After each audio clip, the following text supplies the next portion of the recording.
Hello good evening everyone. आज की class में अपन स्टार्ट करने वाले हैं सर्कुलेटरी सिस्टम। ठीक है,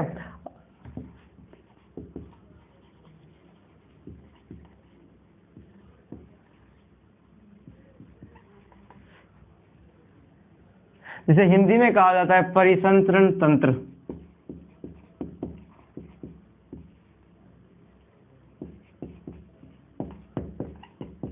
जिसे हिंदी में क्या कहा जाता है? जिसे हिंदी में कहा जाता है परिसंचरण तंत्र। जो सर्कुलेटरी सिस्टम है, इसमें अपन क्या पढ़ने वाले हैं? इसमें अपन पढ़ने वाले हैं हार्ट के बारे में। ठीक है, इसमें जो सर्कुलेटरी सिस्टम है इसमें अपन पढ़ने वाले हैं हार्ट के बारे में। हार्ट के अंदर अगर अपन पढ़े हैं तो इसमें अपन पढ़ेंगे इसकी शेप के बारे में,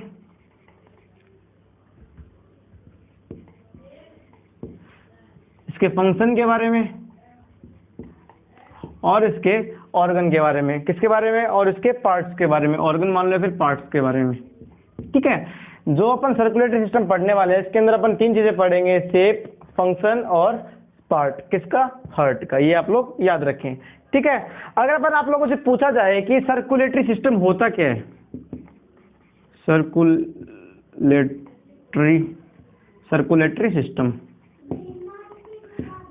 सर्कुलेटरी सिस्टम अगर आप लोगों से पूछा जाए कि एक्चुअल में होता क्या है, तो एक चीज बता दो, सर्कुलेशन का मतलब क्या है? सर्किल।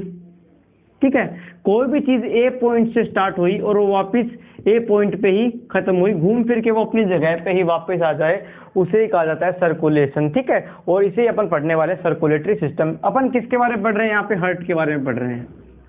इसमें अपन किसके बारे में पढ़ने वाले हैं? यहाँ पे अपन पढ़ने वाले हैं हार्ट के बारे में। और हार्ट में भी क्या सर्कुलेट करेगा? हार्ट के अंदर क्या सर्कुलेट करेगा? यहाँ पे सर्कुलेट करेगा ब्लड। ठीक है, हार्ट के अंदर जो सर्कुलेट करने वाला है वो क्या करने वाला है? ब्लड सर्कुलेट करने वाला है। तो अपन यहाँ पढ़ने वाले हैं सर्कुलेशन ऑफ ब्लड। ठीक है, यहाँ पे अपन क्या पढ़ने वाले हैं? सर्कुलेशन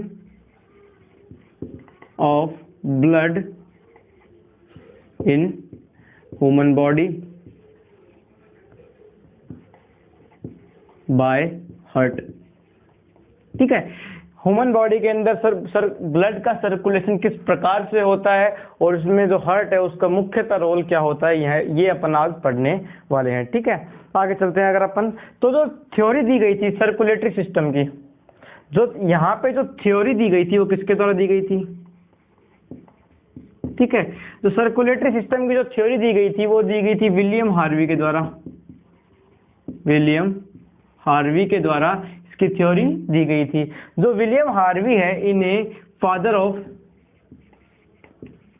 ऑफ सर्कुलेटरी सिस्टम कहा जाता है। सर्कुलेटरी सिस्टम, जो विलियम हार्वी है, इन्हें फादर ऑफ सर्कुलेटरी सिस्टम भी कहा जाता है। ये भी आप लोग याद रखें। ठीक है, अब एक चीज याद रखें जहां पे अपन लोग कंफ्यूजन होते हैं, वो होता है function of kidney, heart.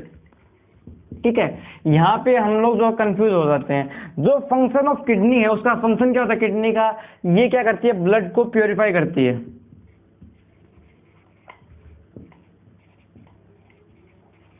Blood का प्योरीफाई कहाँ होता है? ये किडनी में होता है। ये जो ब्लड के अंदर जो नाइट्रोजनस गैसेज होती हैं उनको अलग करके उनको ब्लड को प्योर फॉर्म में कन्वर्ट कर देती है। तो इसका काम किसके पास होता है? किडनी के पास होता है। ठीक है, किसके पास होता है इसका कार्य? इसका कार्य होता है किडनी के पास। और जो हार्ट है उसके पास किसका कार्य होता है? इसके पास कार्य होता है जो ब्लड है उसको अलग अलग पार्ट्स तक पहुंचाने का कार्य किसके पास होता है? हार्ट के पास होता है। अगर अपन एक बात करें यहाँ पे लंग्स की, यहाँ पे तो लंग्स का कार्य क्या होता है? लंग्स का कार्य होता है कि प्योर ब्लड जो है उसके अंदर ऑक्सीजन को ऐड करना। ठीक है, इसका कार्य क्या होता है? इसके अंदर कार्य यह होता है कि इसके अंदर ऑक्सीजन को ऐड करना और जो हार्मफुल गैसेज होती है उनको अलग करना। ठीक है, हार्मफुल गैसेज को, इम्प्योर ब्लड जो है इसके अंदर उसको भी अलग करके ब्लड को प्योरीफाई करना। ये भी आप लोग याद रखें। ठीक है, अब बात करते हैं आगे। ये जो सर्कुलेटरी सिस्टम है उसका जो छोटा सा मुद्दा है, जो छोटा सा उसके बारे में डिस्क्रिप्शन था, मैंने आप लोग बता चुका हूँ। अब स्टार्ट करते हैं हार्ट के बारे में। ठीक है, एक बार दोबारा रिपीट कर देता हूँ। परिसंचरण तंत्र इसे कहा जाता है हार्ट। इसके परिसंचरण तंत्र में अपन पढ़ने वाले हैं हार्ट के बारे में। जो हार्ट है इसके बारे में अपन क्या क्या पढ़ेंगे, हार्ट के अंदर शेप के बारे में, फंक्शन के बारे में और उसके पार्ट्स के बारे में अपन पढ़ने वाले हैं। ठीक है, जो सर्कुलेटरी सिस्टम है इसे अगर अपन समझे तो ये होता क्या है, कोई भी चीज स्टार्ट होती है ए से, वो घूम फिर कर ए पर ही खत्म हो जाती है, उसे कहा जाता है सर्कुलेशन। और सर्कुलेशन में अपन ह्यूमन बॉडी के बारे में पढ़ रहे हैं, तो यहाँ पे अपन पढ़ने वाले हैं हार्ट के बारे में।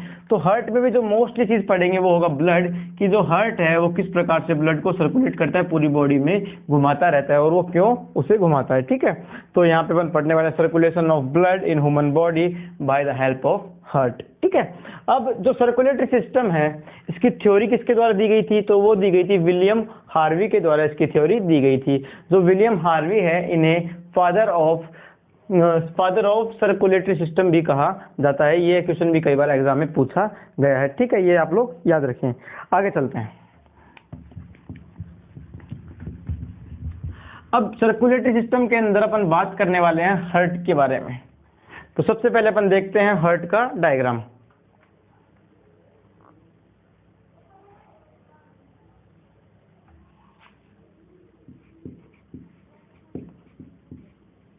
हार्ट का जो शेप होता है, कई बार एग्जाम में पूछ लिया जाता है कि हार्ट की शेप किस प्रकार की होती है, तो वो होती है वीट प्रकार की।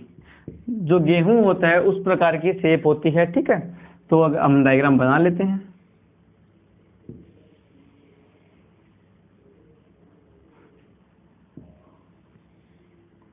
अब एक सवाल यहां से पूछा जाता है कि जो हार्ट होता है उसके कितने हिस्से होते हैं। हार्ट के कितने हिस्से होते हैं, तो इसके हिस्से होते हैं दो। जिसे अपन देख लेते हैं कौन सा हिस्सा। एक तो होता है लेफ्ट और एक होता है राइट। एक तो होता है लेफ्ट और एक होता है राइट। इसे कहा जाता है लेफ्ट हेमिस्फीयर। इसे क्या कहा जाता है, इसे कहा जाता है लेफ्ट हेमिस्फीयर और इसे कहा जाता है राइट हेमिस्फीयर।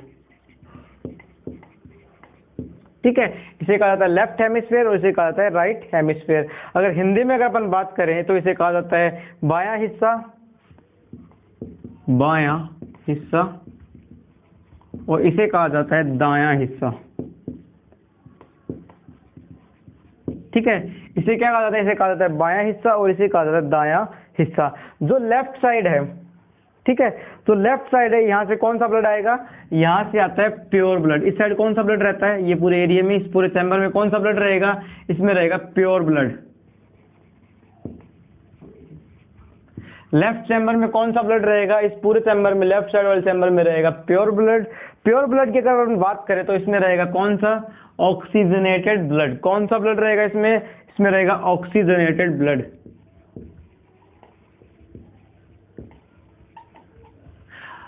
ठीक है, जिसके अंदर ऑक्सीजन की मात्रा, प्रचुर मात्रा में ऑक्सीजन प्रेजेंट होगा, उस प्रकार का ब्लड कहाँ पे रहेगा, वो रहेगा लेफ्ट साइड में। अगर इसे अपन हिंदी में लिखें तो इसमें रहेगा ऑक्सीजनेट युक्त ब्लड, ऑक्सीजनेटेड युक्त ब्लड।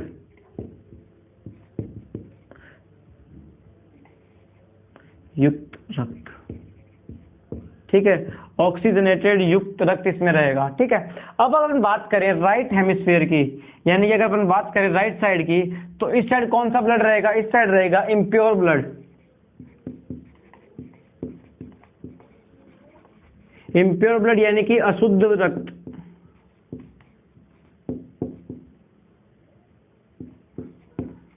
इस साइड कौन सा ब्लड रहेगा, राइट साइड में रहेगा अशुद्ध रक्त, यानी कि इम्प्योर ब्लड जो है वो राइट साइड में रहेगा और जो प्योर ब्लड है वो लेफ्ट साइड में रहेगा। ठीक है, अब यहाँ पे देखते हैं अपन इम्प्योर ब्लड किसे कह रहे हैं। अगर आप लोगों से कभी पूछा जाए इम्प्योर ब्लड के बारे में, अगर मैं आगे बोलूं तो वो होगा डीऑक्सीजनेटेड ब्लड।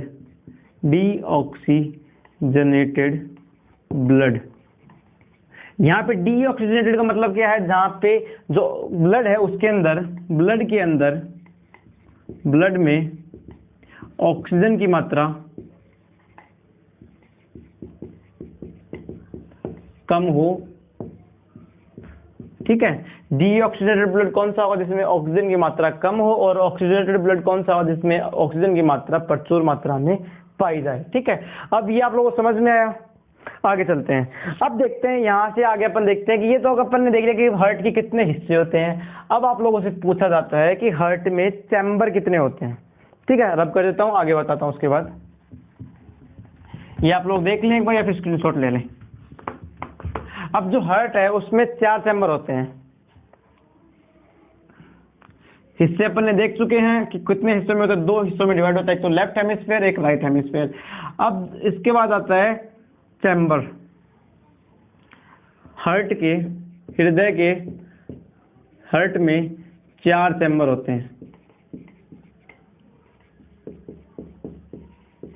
ठीक है, पहली चीज याद रखें, हार्ट में कितने चैम्बर होते हैं? हार्ट में होते हैं 4 चैम्बर। जैसे कौन कौन से जाना, किस किस नाम से जाना जाता है? ये जो साइड बताई मैंने आपको, कौन सी बताई? Left side. और ये कौन साइड बताई मैंने? ये बताई मैंने आपको राइट साइड। ठीक है, ये कौन साइड बताई? Left side. और ये बताई मैंने आपको राइट साइड। अगर अपन देखें लेफ्ट साइड को किस नाम से जाना जाता है, तो जो ये पहला चैम्बर है इसे कहा जाता है लेफ्ट ऑट्रियम। इसे कहा जाता है लेफ्ट ऑट्रियम और इसे कहा जाता है राइट ऑट्रियम। ठीक है, इसे क्या कहा जाता है? ऊपर वाले चैम्बर को कहा जाता है लेफ्ट ऑट्रियम और इस साइड राइट साइड वाले को कहा जाता है राइट ऑट्रियम। ठीक है, ये आप लोग याद रखें। अगर इसे कहा जाए बाएं अदालिन, बायां आलिंद, इसे क्या कहा जाता है? इसे कहा जाता है बायां आलिंद और इसे कहा जाता है दायां आलिंद। हिंदी में कहा जाता है बायां आलिंद और दायां आलिंद, ये आप लोग याद रखें। और जो नीचे वाला चैम्बर है, इसे कहा जाता है लेफ्ट वेंट्रिकल।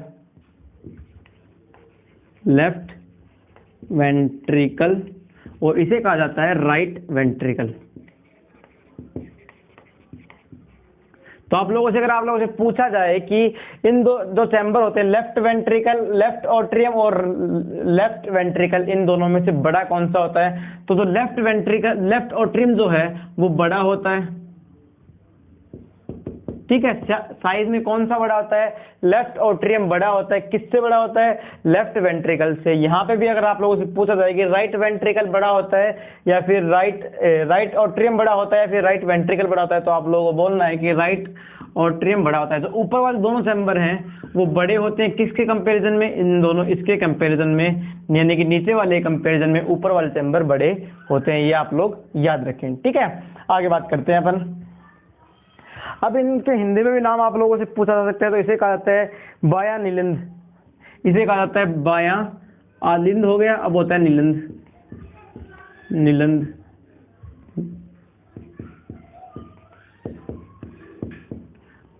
इसे कहा जाता है दायां निलंद। ठीक है, आगे बात करते हैं। अगर अपन बायां और दायां के बारे में अपने बता दिया। चैम्बर कितने होते हैं? 4 चैम्बर होते हैं। कौन कौन चैम्बर होता है? एक तो होता है लेफ्ट ऑट्रियम और एक होता है लेफ्ट वेंट्रिकल। अगर अपन बात करें राइट साइड की, तो राइट साइड में होता है राइट ऑट्रियम और राइट वेंट्रिकल। इनमें सबसे बड़ा कौन सा होता है? ये भी आप लोगों से कई बार एग्जामिनर पूछ लेता है। तो इन चारों चैम्बर में जो सबसे बड़े चैम्बर होता है वो होते हैं ऊपर वाले, लेफ्ट ऑट्रियम और राइट ऑट्रियम दोनों बड़े होते हैं। किसके कंपेरिजन में? लेफ्ट वेंट्रिकल और राइट वेंट्रिकल के कंपेरिजन में बड़े होते हैं। ये आप लोग याद रखें। अब बात करते हैं आगे। यहाँ तक कंप्लीट हो गया। अब बात करते हैं इसके ऊपर एक लेयर होती है, उसके बारे में देख लेते हैं।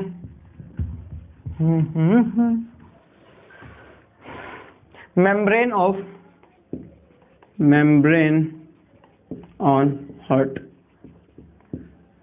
मैंने आपको एक डायग्राम बनवाया था, ये वाला मैंने लेयर बनवाई थी। ठीक है, अब देखिए जो मैंने आप लोग बताया कि 2 चैम्बर होते हैं, लेफ्ट और राइट, 2 साइड होती हैं। अब इसके ऊपर एक कवरिंग होती है जो प्रोटेक्ट करती है इसे, एक मेम्ब्रेन होती है।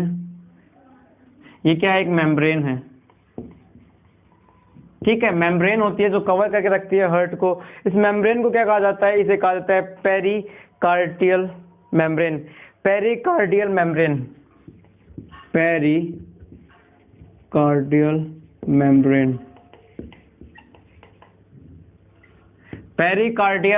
कहा जाता है। ठीक है, अगर इसे हिंदी में कहा जाए तो हिंदी में भी इसका सेम ही नेम होता है, पेरिकार्डियल झिल्ली।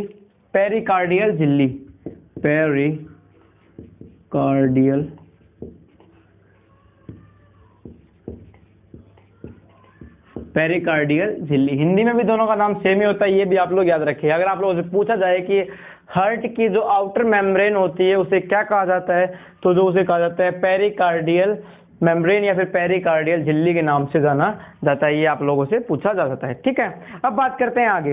एक चीज यहाँ पे लिखवा देता हूँ मैं आपको, ये अपना जो हार्ट का जो शेप है वो अपना कंप्लीट हो गया। अब इसके फंक्शन के बारे में अपन पढ़ते हैं, ठीक है। वो एक बार पहले, इसके पहले थोड़ी चीज बता देता हूँ आप लोगों को। अब देखिए,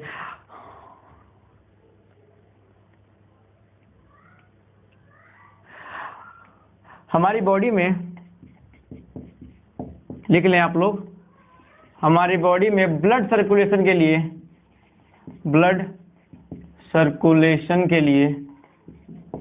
कौन जिम्मेदार होता है?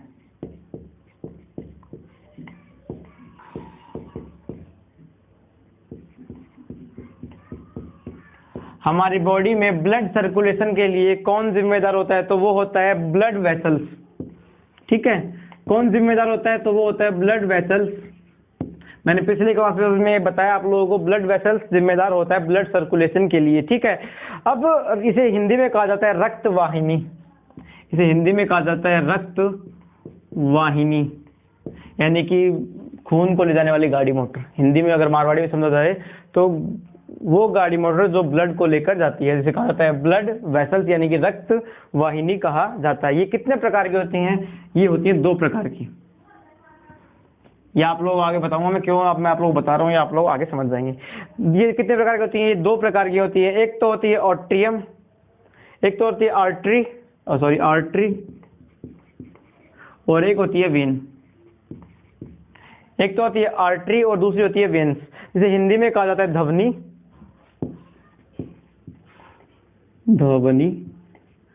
और इसे वेन्स को हिंदी में कहा जाता है सिरा। इसे कहा जाता है ध्वनि, इसे कहा जाता है सिरा। जो आर्टरी है ये किस प्रकार का ब्लड कैरी करती है? इसका फंक्शन देख लेते हैं अगर अपन। फंक्शन, इसका जो फंक्शन होता है वो किस प्रकार, क्या फंक्शन होता है? ये प्योर ब्लड को हार्ट के द्वारा ले जाती है। प्योर ब्लड को हार्ट से दूर ले जाती है। प्योर ब्लड को हार्ट से दूर ले जाती है, ठीक है। और सिरा का क्या काम होता है? ये इम्प्योर ब्लड को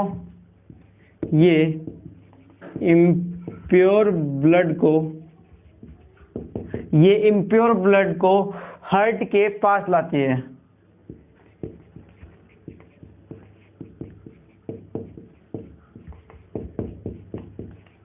ये आप लोग याद रखें। जो आर्टरी है इसका फंक्शन क्या होता है? ये प्योर ब्लड को हार्ट से दूर लेके जाती है, मतलब हार्ट में जो प्योर ब्लड है उसे आगे तक पहुंचाती है पंपिंग के थ्रू, ठीक है। जब पंपिंग कर रहा है तो जो आर्टरीज है वो ब्लड को पूरी बॉडी तक ट्रांसफर करती है। जो वेन्स होती है, जो जहाँ जब ये पूरा ग्लूकोज का सिस्टम पचने, जो ग्लूकोज तो डाइजेशन वगैरह हो जाता है जहाँ पे, उसके बाद जो कार्बन डाइऑक्साइड मिक्स होने के बाद जो ब्लड आता है वो उसको लेके आने का काम कौन करता है? वेन्स का कार्य करती है। ये आप लोग याद रखें, ठीक है। आगे बात करते हैं अपन। ये आप लोगों को लिखवा दिया मैंने। अब आते हैं मेन मुद्दे पर। ये मैंने आप लोग लिखवा दिया मैंने स्ट्रक्चर, आप लोगों को हार्ट का जो स्ट्रक्चर है वो मैं करवा चुका हूँ। अब बात करते हैं फंक्शन की। अब बात करते हैं हार्ट के फंक्शन की, ठीक है। और उसी के साथ साथ अपन पार्ट्स के बारे में भी डिस्कस करते हुए चलेंगे, उस फंक्शन के, उस पर्टिकुलर पार्ट का क्या फंक्शन है, ठीक है। इससे पहले अपन देख लें एक बार लंग्स, और उसके बाद कंटिन्यू करते हैं। लंग्स जो है, यहाँ पे क्या आया? यहाँ पे अपन ने सांस ली तो सारी मिक्सेस ऑफ गैसेस कहाँ पे गई? लंग्स के अंदर गई, ठीक है। कहाँ पे गई? अपन ने क्या लिया? सांस लिया, ठीक है। तो सारी ऑक्सीजन, कार्बन डाइऑक्साइड, नाइट्रोजन, जो भी गैसेस सारी कहाँ पे आई? लंग्स के अंदर इकट्ठा हुई, जिसे क्या कहा जाता है? फेफड़ा भी कहा जाता है। क्या कहा जाता है? इसे फेफड़ा भी कहा जाता है। सारा गैसेस कहाँ पे आई? फेफड़े के पास आई, ठीक है। यहाँ पे लंग्स के अंदर क्या प्रेजेंट होता है? लंग्स के अंदर होती है एल्वियोलिस। क्या होती है? एल्वियोली। ये क्या कार्य करती हैं? ये गैसेस को प्योरीफाई करने का काम करती हैं, गैसेस प्योरीफाई का कार्य करती हैं, यानी कि जो गैसेस हैं इम्प्योर गैसेस को प्योरीफाई करके ऑक्सीजन जो ऑक्सीजन है उसे अलग करती हैं और बाकी गैसेस को अलग करने का कार्य कौन करती हैं? ये करती हैं एल्वियोलिस। ठीक है, कौन करती हैं? ये एल्वियोलिस का कार्य होता है। ठीक है, अब यहाँ पे जो एल्वियोलिस का फंक्शन होता है वो मैंने आप लोग बता दिया। इन्होंने क्या किया? ऑक्सीजन को अलग किया और बाकी गैसेस को, अदर गैसेस को क्या किया? अलग किया। अब इन्होंने क्या किया? ये जो ऑक्सीजन है इसे उठा कर किसमें ऐड कर दिया? ये ब्लड है, ब्लड चाचा है, ब्लड चाचा के अंदर के दोनों को क्या कर दिया? ऐड कर दिया। ब्लड चाचा और ऑक्सीजन को क्या किया? मिक्स कर दिया। तो यहाँ पे क्या बना? यहाँ पे कौन सा ऑक्सीजन बना? यहाँ पे बना ऑक्सीजनेटेड ब्लड बना। यहाँ पे क्या बना? Oxygenated blood. तो आप लोगों से पूछा जाए कि ऑक्सीजनेटेड ब्लड कहाँ बनता है, मतलब कहाँ पे सबसे पहले ऑक्सीजन के ब्लड के अंदर ऑक्सीजन मिक्स होता है, तो वो कहाँ पे होता है? वो होता है लंग्स में। ये आप लोग याद रखें कि सबसे पहले ऑक्सीजनेटेड ब्लड कहाँ फॉर्म होता है, तो वो होता है लंग्स के अंदर। ये आप लोग याद रखें। ठीक है, अब यहाँ पे ऑक्सीजनेटेड ब्लड मिल गया बनने के बाद अब चलते हैं हार्ट के अंदर। अब इन्होंने कहा कि चाचा अब हार्ट के पास ले चलो, बहुत देर हो गई है। चलो भाई डायग्राम बना लेते हैं। लंग्स, यहाँ पे 4 चैम्बर,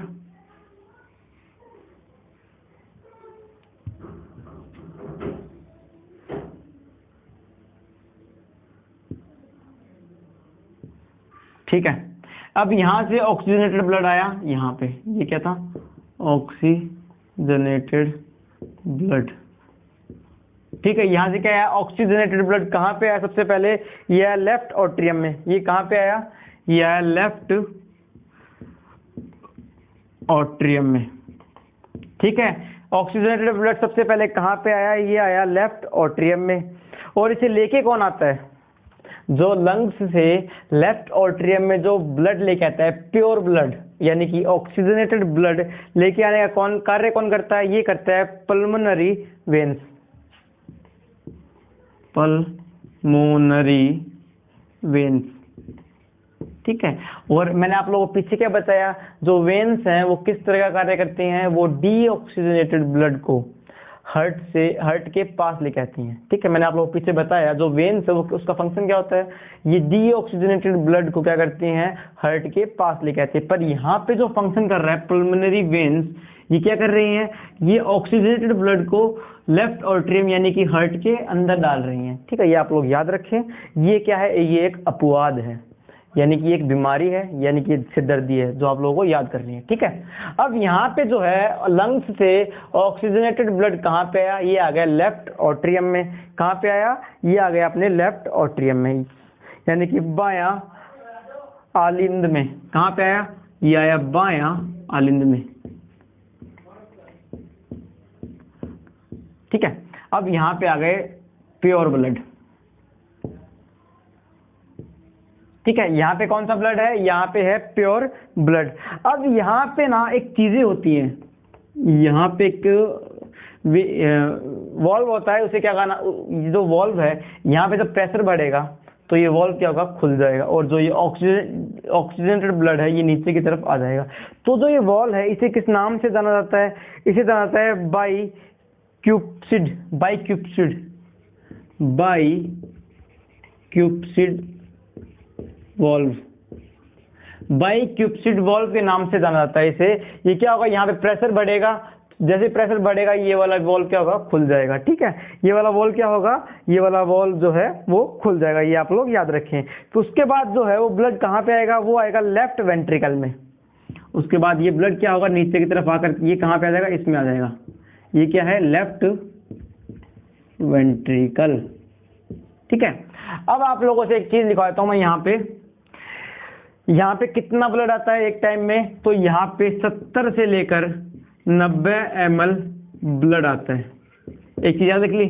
सेकेंड चीज लिख ले, प्योर ब्लड हार्ट के अंदर सबसे पहले किस चैम्बर में आता है? तो फर्स्ट टाइम प्योर ब्लड, मैं साफ लिखवाता चल रहा हूँ, जैसे पॉइंट होंगे मैं वैसे वैसे लिखवाता चलूंगा। फर्स्ट टाइम प्योर ब्लड जो है वो हार्ट में लेफ्ट ऑट्रियम में आता है। ठीक है, पहली बार शुद्ध जो खून है, शुद्ध ब्लड जो है, यानी कि ऑक्सीजनेटेड ब्लड जो है, वो हृदय में यानी कि हार्ट में किस जगह पे आता है? तो वो आता है लेफ्ट ऑट्रियम में। उसे लेके आने का कार्य कौन करता है? लंग्स से हार्ट में प्योर ब्लड लेके आने का कार्य किसके पास होता है? तो वो होता है पल्मोनरी वेन के पास। ठीक है, आप लोग देखते जाएं, समझते जाएं और साथ साथ में कॉपी वगैरह के अंदर नोट करते हुए चलें। ठीक है, अब बात करते हैं, यहाँ पे आ गया ब्लड, यानी कि अब आ गया ब्लड कहाँ पे? लेफ्ट वेंट्रिकल में। कहाँ पे आया ब्लड? ब्लड जो है वो आ गया लेफ्ट वेंट्रिकल में। अब यहाँ से जो है वो ब्लड कहाँ जाएगा? अब यहाँ से जो ब्लड है वो कहाँ जाएगा? एक मिनट देख लेता हूँ नीचे का आ रहा है नहीं आ रहा, एक मिनट रुके, नीचे का नहीं आ रहा, थोड़ा साइड में कर लेते हैं।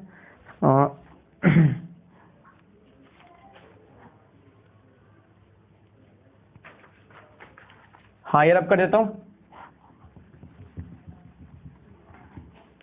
अब इधर देखें, जो यहां से जो अब प्योर ब्लड है वो कहां जाएगा? ऑर्गन में। यहां दिख रहा हूं, ऑर्गन में। ठीक है, ऑर्गन से कहां जाएगा? ऑर्गन से जाएगा वो किसमें? टिश्यू में। टिश्यू से कहां जाएगा? सेल्स में। ठीक है, टिश्यू से कहां गया? वो सेल में गया। सेल से कहां जाएगा? सेल्स में जो क्या होगा? Cellular respiration. सेल्स में क्या होगा? यहाँ पे एक प्रोसेस होती है, उसे कहा जाता है सेलुलर रेस्पिरेशन। अब अगर अपन बात करें सेलुलर रेस्पिरेशन की, तो ये क्या होती है? यहाँ पे जो एक प्रोसेस होती है जिसमें जो ग्लूकोज होता है C6H12O6, ठीक है, ये किसका फॉर्मूला है? ये ग्लूकोज का फॉर्मूला है। इसमें क्या ऐड होता है? इसमें 6 मॉलिक्यूल किसके ऐड होंगे? ऑक्सीजन के, 6O2। तो हमें क्या मिलेगा? यहाँ पे सेलुलर रेस्पिरेशन होगी।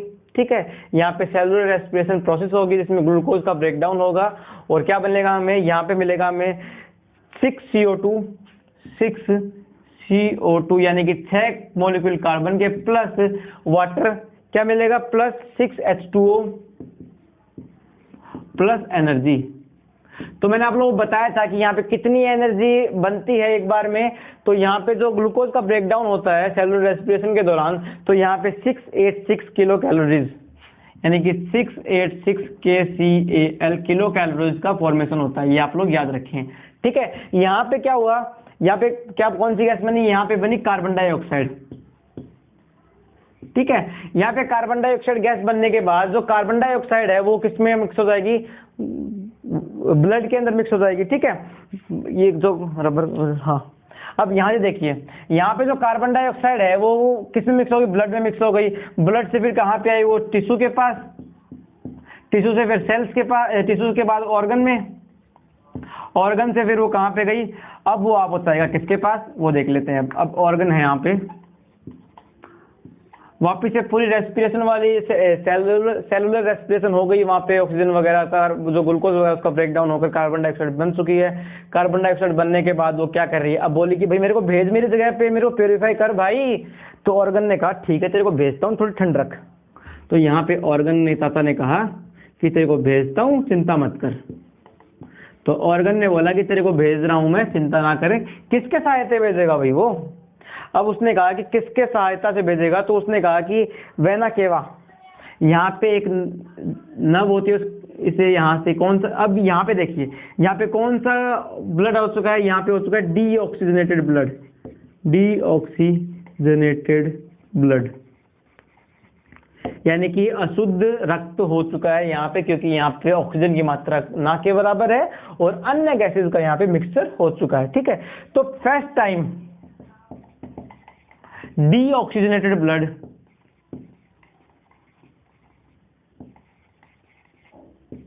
कहां बनता है? तो कहां बनता है? वो बनता है ऑर्गन में। ठीक है, एक चीज याद रखें। उसके बाद अगर हम पूछा जाए कि डीऑक्सीजनेटेड ब्लड सबसे पहले किस चैम्बर में एंटर होता है, तो चैम्बर का नाम भी लिख लेगा अपन। तो ये कौन सा चैम्बर बताया था मैंने आप लोगों को? ये बताया था मैंने राइट ऑट्रियम, राइट ऑट्रियम में। डीऑक्सीजनेटेड ब्लड सबसे पहले कौन से चैम्बर में आएगा? वो आएगा किसमें? राइट ऑट्रियम में। ये आप लोग याद रखें, ठीक है। अब इसे लेके आने का कार्य किसके पास होता है वो भी मैं आप लोगों को लिखवा देता हूं। इसे लेके आने का कार्य कौन करता है? इसे करता है vena cava. Vena cava, vena cava एक नर्व्स होती है, वो इसे लेके आने का कार्य करती है। कहां से? ऑर्गन से। और कहां पे? Right atrium. ये कौन सा एरिया है? ये है राइट ऑट्रियम, ठीक है। ये आप लोग याद रखें कितने, ये कौन सा ऑट्रियम है? ये राइट ऑट्रियम है। यहाँ पे कौन लेके आया ब्लड को? इम्प्योर ब्लड लेके आया। डीऑक्सीजनेटेड ब्लड कौन लेके आया? वेना कैवा, जिसे हिंदी में क्या कहा जाता है? इसे कहा जाता है महाशिरा। महाशिरा, ठीक है, महाशिरा के नाम से जाना जाता है। यहां तक समझ में आप लोगों को? अब देखिए यहां पे भी एक वॉल्व होता है, यहाँ पे भी एक वॉल्व होता है, जो क्या होगा, यहाँ पे जैसे प्रेशर बढ़ेगा, जैसे यहाँ पे क्या होगा, प्रेशर जो इंक्रीज होगा, तो ये चैम्बर क्या है, ये जो वॉल्व है ये क्या होगा, खुल जाएगा। इस वॉल्व को क्या कहा जाता है वो भी मैं आप लोगों को लिखवा देता हूँ।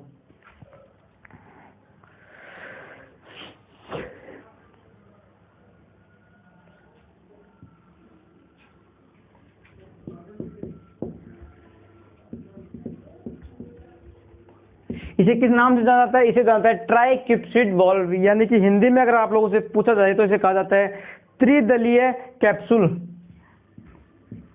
त्रिदलीय कैप्सूल, ठीक है, त्रिदलीय कैप्सूल के नाम से जाना जाता है।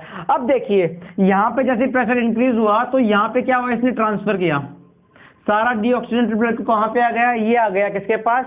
राइट वेंट्रिकल के पास। राइट वेंट्रिकल के पास। अब आप लोगों से पूछा जा सकता है कि हृदय के अंदर किस चैम्बर के अंदर अंतिम बार यानी कि लास्ट टाइम डीऑक्सीजनेटेड ब्लड रखा जाता है, तो वो कहाँ पे?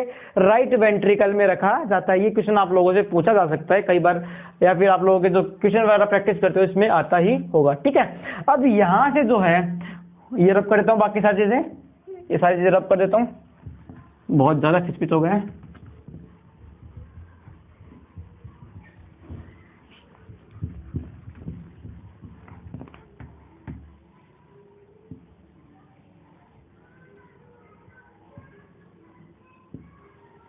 पहले ब्लड आया लेफ्ट साइड, उसके बाद गया यहाँ पे, उसके बाद गया ऑर्गन में, ठीक है, ऑर्गन से फिर कहाँ गया? वो गया राइट साइड में, फिर उसके बाद आया यहाँ पे। अब यहाँ से कहाँ जाएगा भाई? ये क्या है? लंग्स, ठीक है, ये क्या है? लंग्स है। अब यहाँ से जो है सारा डीऑक्सीजनेटेड ब्लड कहाँ जाएगा? लंग्स के अंदर, ठीक है। लास्ट टाइम किस चैम्बर के पास रहता है डीऑक्सीजनेटेड ब्लड? मैंने आप लोगों को बताया, तो किस चैम्बर के पास रहता है? ये रहता है आपने राइट वेंट्रिकल के पास। किसके पास? ये चैम्बर कौन सा है? Right ventricle. अब भाई यहाँ से राइट वेंट्रिकल से लंग्स तक डीऑक्सीजनेटेड ब्लड पहुंचाने का कार्य किसका होता है? उस नर्व का नाम क्या है वो भी मैं आप लोगों को लिखवा देता हूं। तो उसे कहा जाता है पल्मोनरी आर्टरी।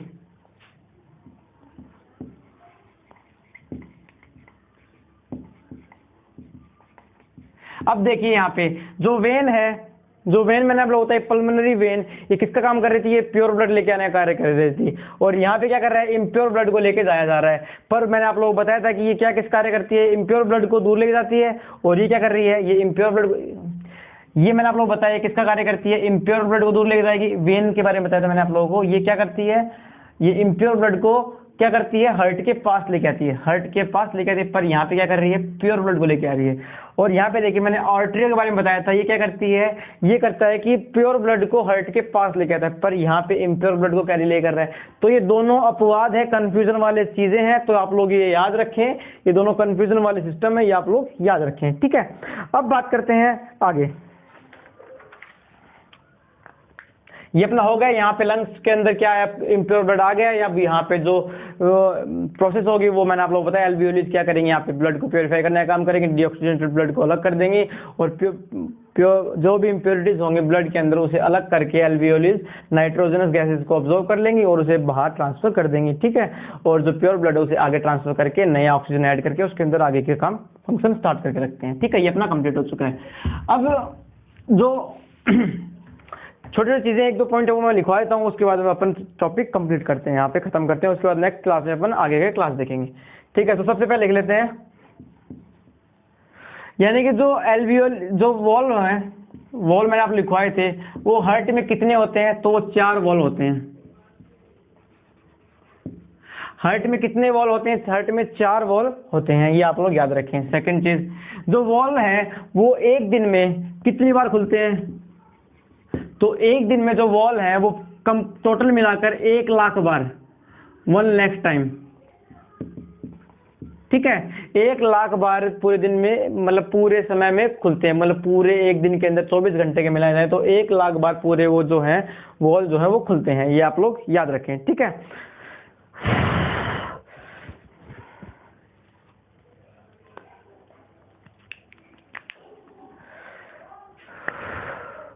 तो आई होप आज की क्लास यहीं समाप्त करते हैं। अगली क्लास में अपन इसके आगे के जो इंपॉर्टेंट पॉइंट्स वगैरह हैं वो लिखवाएंगे, और मैं आप लोगों को एक एक पॉइंट अच्छे तरीके से लिखवा दूंगा ताकि आप लोग कभी ना भूलें, और आगे क्लास में अपन ब्लड के बारे में पढ़ना शुरू करेंगे। तो आज की क्लास यहीं समाप्त करते हैं। आई होप आप लोगों को वीडियो अच्छी लगी होगी। अगर वीडियो अच्छी लगी तो वीडियो को लाइक करें, शेयर करें और चैनल को सब्सक्राइब करें। और आप लोगों से रिक्वेस्ट है कि आप लोग इस वीडियो को अपने स्टडी रिलेटेड ग्रुप में ज़्यादा से ज़्यादा शेयर करें ताकि और बच्चों भी, और जो बच्चे हैं वो भी इसका लाभ उठा सकें। Thank you.